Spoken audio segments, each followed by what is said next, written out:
Hey, I'm Kat, mom of 3 and founder of Ritual, the company setting a new standard in the supplement industry. When I was pregnant, I remember staring at my prenatal vitamins and thinking, what's in this stuff? All I found were vitamins high in heavy metals and lacking in the very essential nutrients we need. So we scoured the world for the best quality ingredients, backed by clinical studies, third-party tested, and Ritual's Essential Prenatal was born. Join our family of skeptics with 40% off your first month when you visit ritual.com/podcast.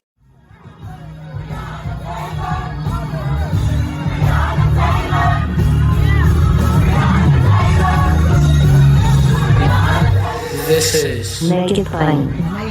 MIP With Masamela Matfumo. Mark Thompson. Make It Plain. Get woke.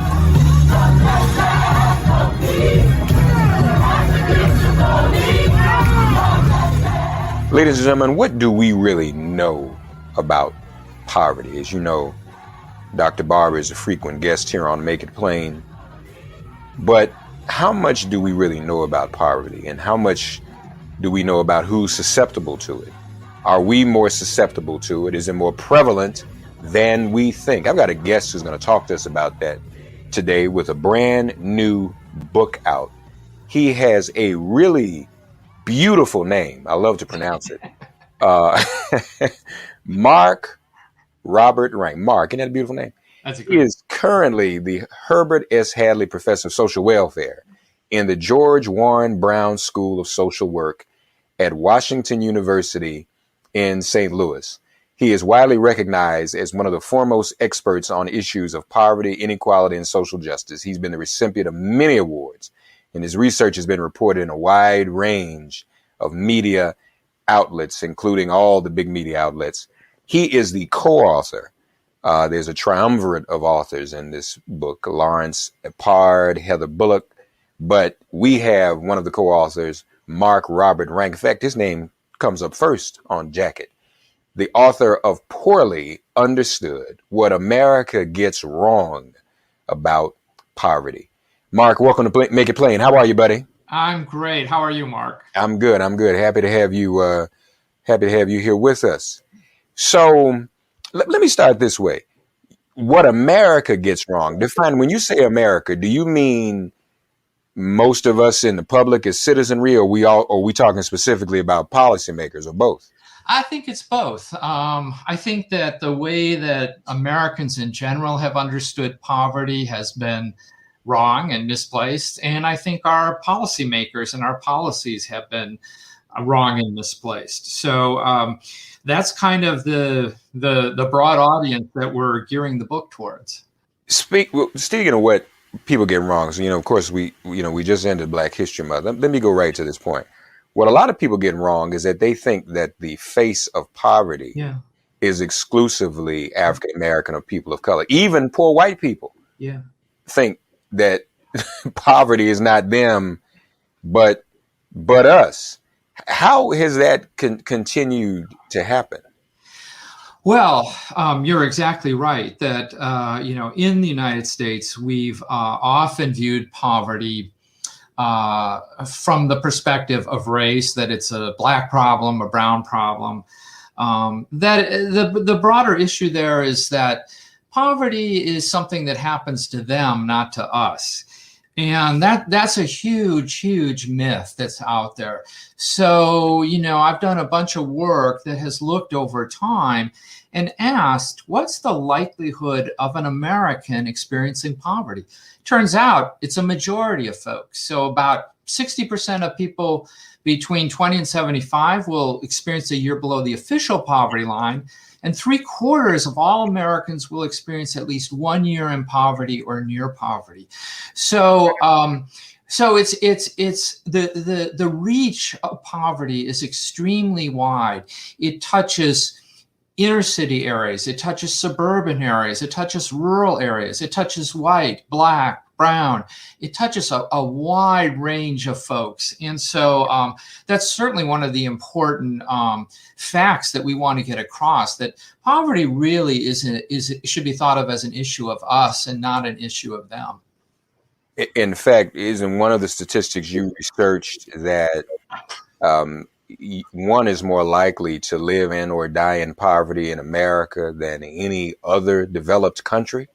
Yeah. So if you compare the United States to any other high economy country, OECD country like Europe and North America or Australia, Japan, in the United States, we have the highest rates of poverty of any of these countries.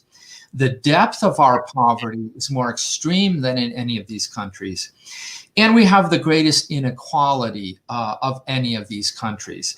And so, you might say, well, why is that? And one of the reasons for that is because the way that we've understood poverty has been misplaced. It's been guided by these myths and stereotypes instead of what the reality is. It would be like a doctor misdiagnosing a patient. If you do that, the patient isn't going to get well. Well, the United States hasn't gotten well in terms of poverty. Yeah. And I guess part of it must be too, there has to be something about our culture, Mark, that affords, if you will, for people to be in denial about poverty. It doesn't it? I mean, it's something else going on, even beyond the racial piece. It's as if there's something about America, and maybe it's, our overwhelming optimism, idealism, or what have you, that kind of puts us in denial, doesn't it? Yeah. So what I would say is that, America has been steeped in the idea of the rugged individual, that you do it on your own, you're self-reliant, you don't turn to the government for help.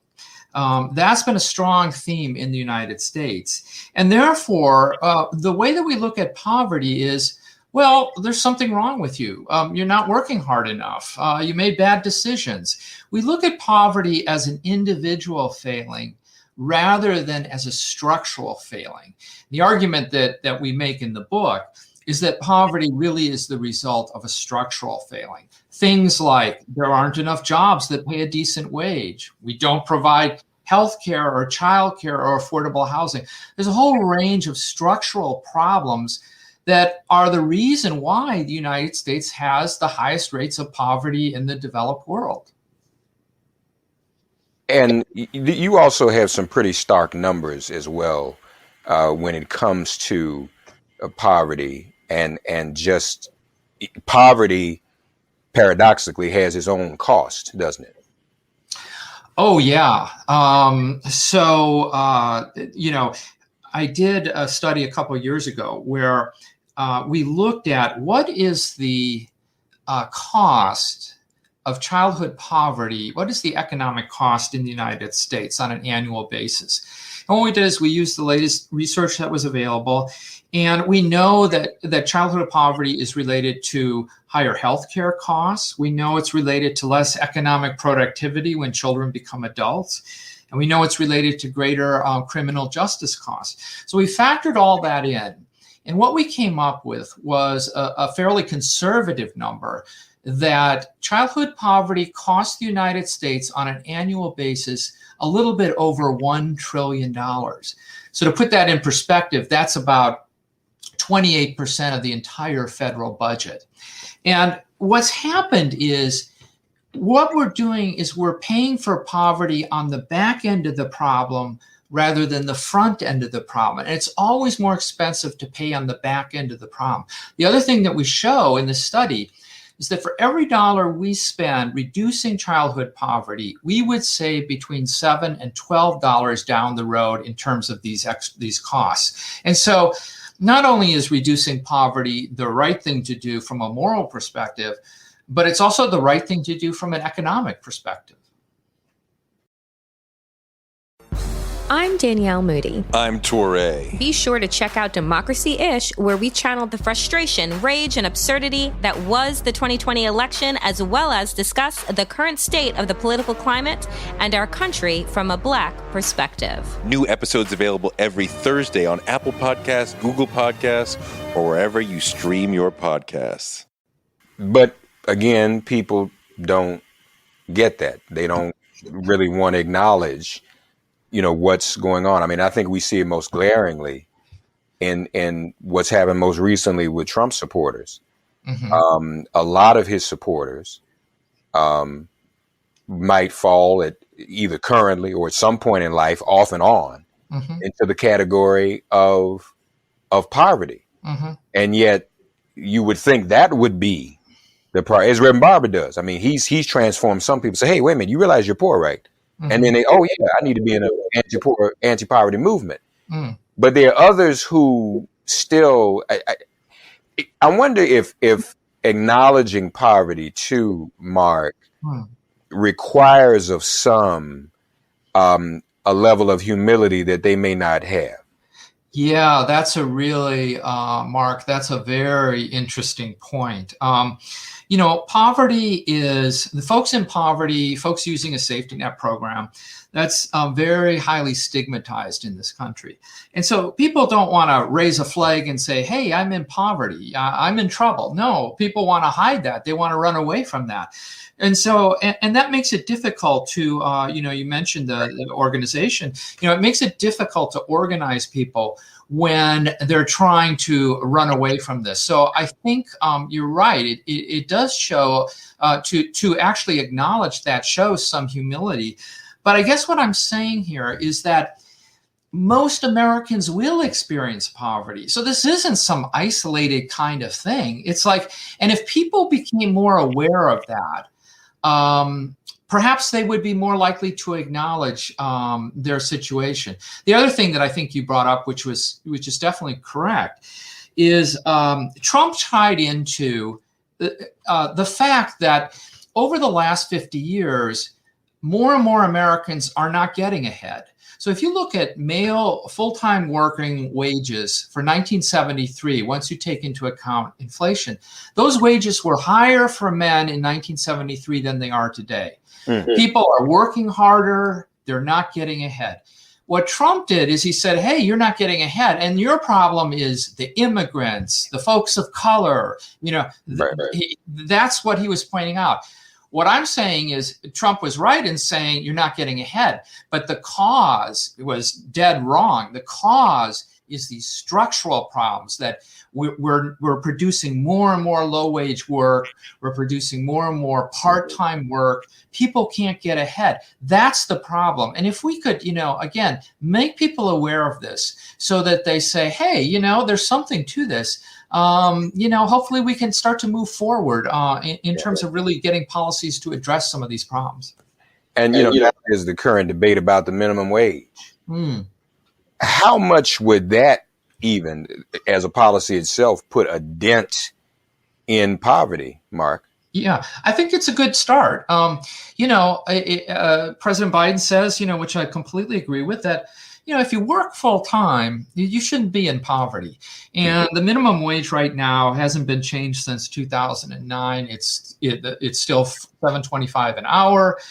There's no way that anybody could survive on that. So I think getting the minimum wage up to something, a decent level, at a livable wage level of $15 an hour is a really good start. And then there's talk about indexing it to inflation so that each year it keeps up with the cost of living. That's what we do with Social Security. That's why it keeps up with the cost of living. We should do that with the minimum wage as well. So that, I think that's one sort of approach that I think is very valuable and one amongst many different kinds of policies that we could think about. So it's $15. One of the other points you said, I think I have the math right. Yeah. Every dollar that poverty costs is $12 on the back end. Am I saying that right? Yeah, that's right. That's what I was saying about, for every dollar we spend reducing poverty, we save up to $12 down the road. Right. Okay. And when you think about it, if we think about this economically, it's really smart policy to invest in our people, to invest in children, to invest in human capital. Right. Not only is that, as I said before, morally correct, but it's economically correct. And we have for so long in this country, we've written off a vast segment of the population. And that's just not very smart. and it goes what you're saying about that rugged individualism, which, you know, has always been kind of harmful. I'm sure some people of my listeners are asking, Mark, ask him about the tape. Ask him about the tape. So whenever I have these discussions in the past, I've always invoked the words of Dr. King. And I don't know if you're familiar with his speech at the Montgomery State Capitol, where he talked about after the Civil War, and there was a small sliver of a window for African Americans and working class whites to come together. And someone came up with the master plan to divide them on race. Don't let whites believe they're poor. Feed their starving bellies with the psychological bird of Jim Crow. Those are Dr. King's words. And how, you know, that, you know, and as you alluded to, that's what Trump's been doing successfully. Absolutely. But listen to this. This is a quote from Lyndon Johnson in 1960. And he was talking to an aide, and it's exactly on point of what you're saying.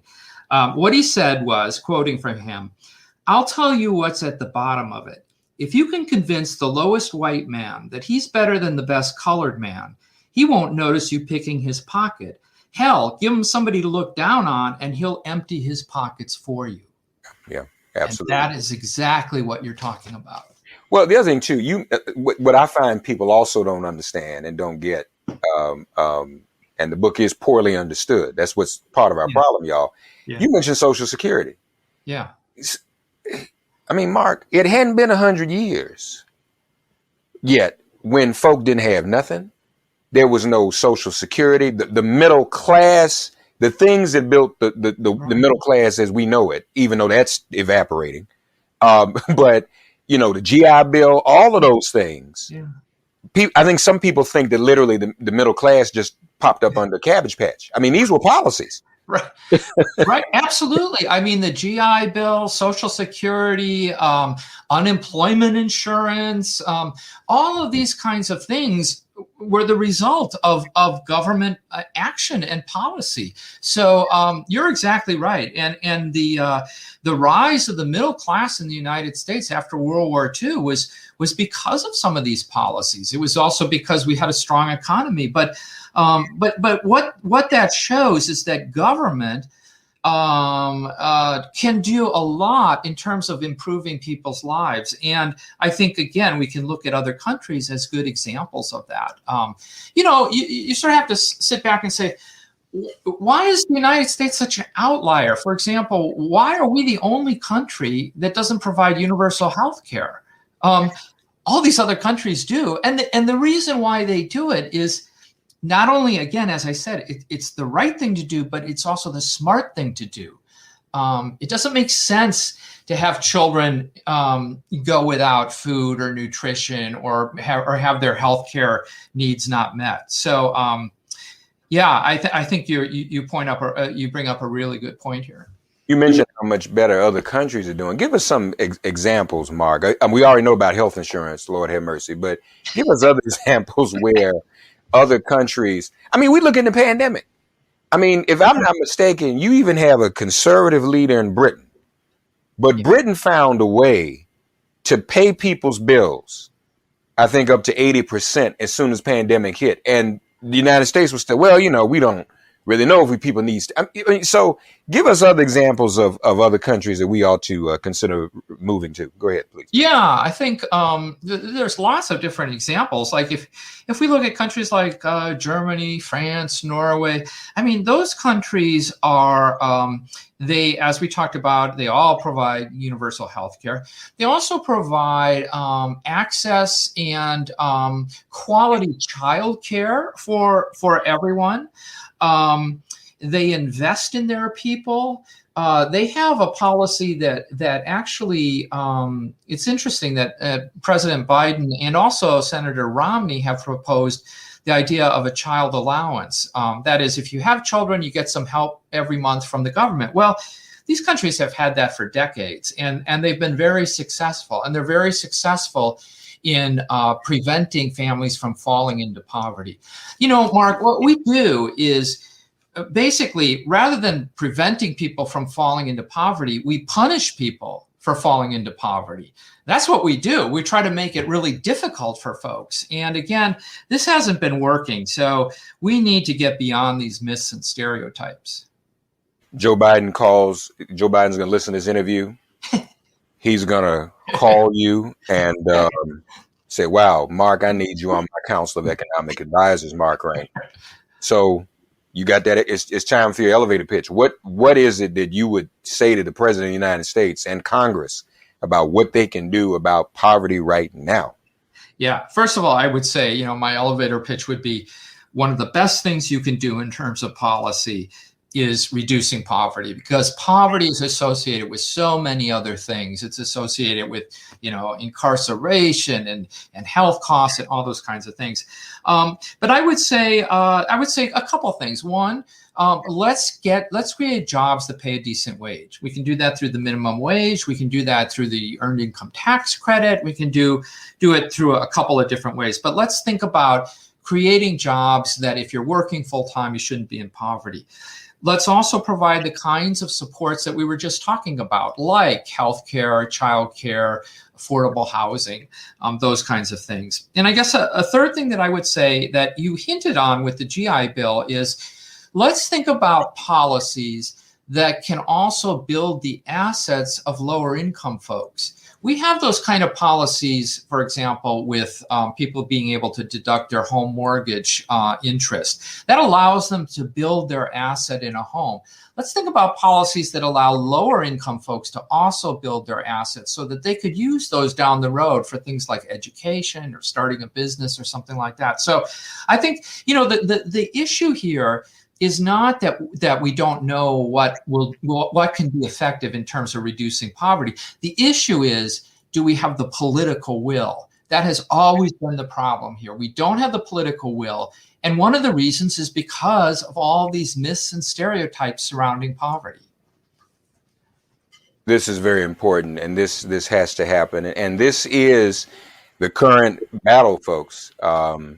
We can't be piecemeal about this. And when it comes to economics, we have got to address poverty. We absolutely must. And Mark, appreciate what you're doing and really enlivening this debate. This is a conversation that is long overdue. Folks, we invite you to because here's what Mark is helping us to understand is that we poorly understand poverty. That's why the book is poorly understood. So if we're going to even get with our elected officials and policymakers and what have you and address this, and Mark, just before we go, this is probably, it's probably too early to get full studies, but poverty has probably worsened in this pandemic, hasn't it? Oh, definitely. Most definitely. It's gotten worse. There's a statistic from the Federal Reserve that said last year, 37% of people didn't have $400 to cover an emergency. So you've got a lot of people right on the edge of falling into poverty. So yes, absolutely. So let me ask you a question. And again, this may hurt some people's sensibilities and sensitivity and humility. Let me just ask you a question. If one is living paycheck to paycheck, what are the odds that that's an example of poverty? Oh, I think it definitely is. It's an example of real economic vulnerability. And I talk to folks all the time that are in that situation where they're living one paycheck to paycheck, and any sort of thing out of the ordinary can throw them into poverty. So what we need to do is we need to think about, there's so many folks in this country that fall into that situation. Let's start to organize and start to think about addressing these kinds of issues. And I'm somewhat optimistic that, we are starting to talk about some of these things. You're a great example of somebody who's bringing these issues up, talking about these issues. So, more power to you and to folks like you.